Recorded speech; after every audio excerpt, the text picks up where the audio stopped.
একজন নারীর পৃথিবীতে যত সম্পদ থাকুক না কেন, তার পৃথিবীতে দালান কোঠা, ঘর বাড়ি, ব্যাংক ব্যালেন্স কোনো জিনিসের অভাব নাই। কিন্তু হ্যাঁ, মনে রাখতে হবে, একজন নারীর পৃথিবীতে যত সম্পদ থাকুক না কেন, এর ভিতরে সবচাইতে মহামূল্যবান এবং দামি সম্পদ হচ্ছে ভালো একজন স্বামী পাওয়া।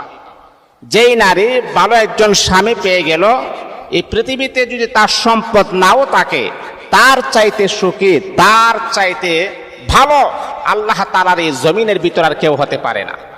আপনার টাকা পয়সা, ধন দৌলত, ব্যাংক ব্যালেন্স সব কিছু আছে, কিন্তু আপনার স্বামীটা হচ্ছে মদখোর, আপনার স্বামীটা হচ্ছে গাঁজাখোর, আপনার স্বামী আপনার কথা শোনে না, আপনাকে মারধর করে, তাহলে এই ব্যাংক ব্যালেন্স দিয়ে আপনি কি করবেন?